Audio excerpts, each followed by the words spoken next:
Welcome back. Without a lathe, I have a lot of free time. So I went ahead and made the portable shelf table.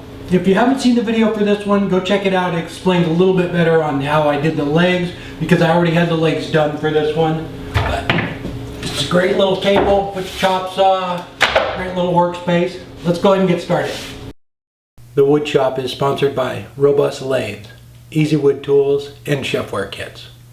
Okay, the legs I have are 36 inches long, so I'm just going to use those.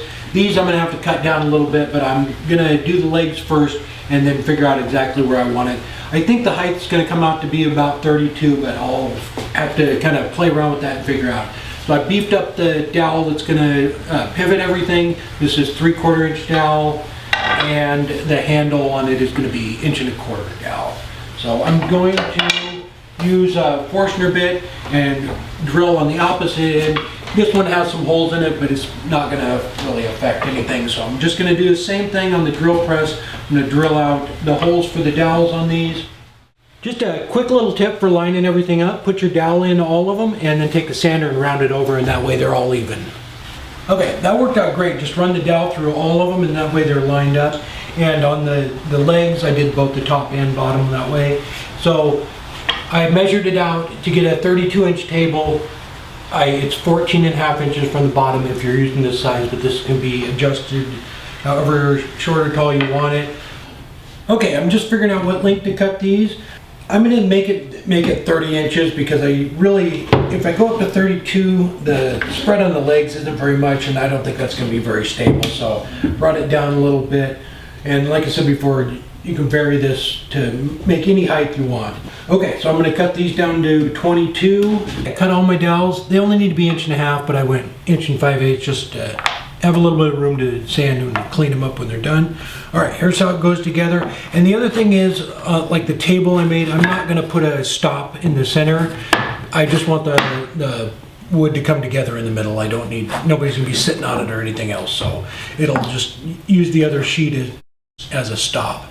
Okay, so you have to glue this in, and this one goes on the outside of this one, and this leg is the outside one you glue in here, and then these will go in on this side. So I'm just going to glue these together, let them sit up, and then we'll start putting it together. While the glue's drying, I cut my handle and drilled out the ends of it. If you have a floor model drill press, this would be a lot easier. I had to clamp it in my scrap bin, and it worked out, but it'd be a lot easier with a bigger drill press. Okay, all the glue's dry, so I'm just gonna assemble it.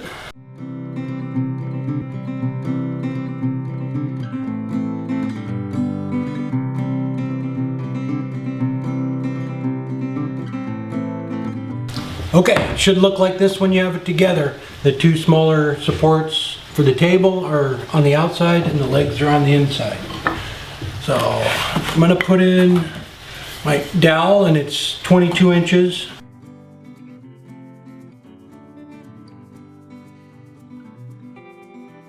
Okay, while I'm letting that set up, I'm gonna go ahead and cut the two top pieces. I'm just gonna leave a little bit of an overhang. With this on here, it's tabletop is going to be about 28.5. Actually, I'll leave just a 1/4 inch overhang, and it'll be a 29 inch.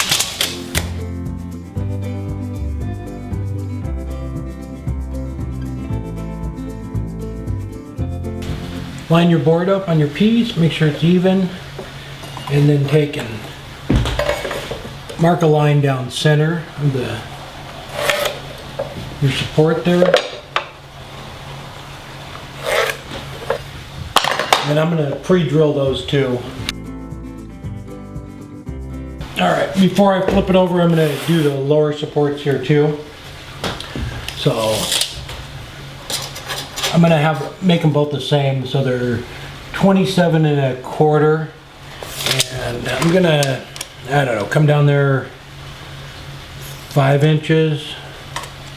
So this isn't real critical, but it's just 7.5. I'm going to make them 7.5 by 27.25.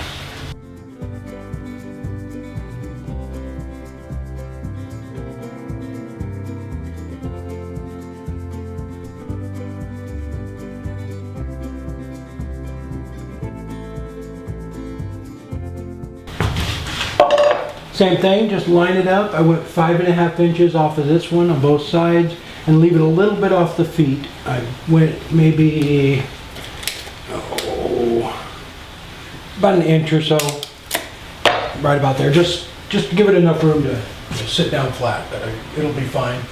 So same thing, we're going on the inside of this one.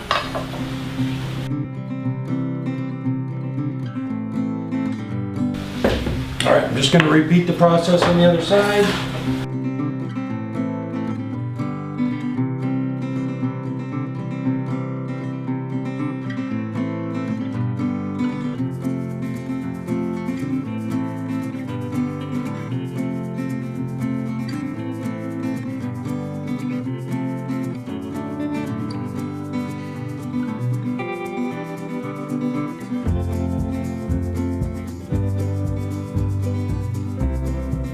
You don't have to use a finish, but I just love to see the grain pop when you put the finish on.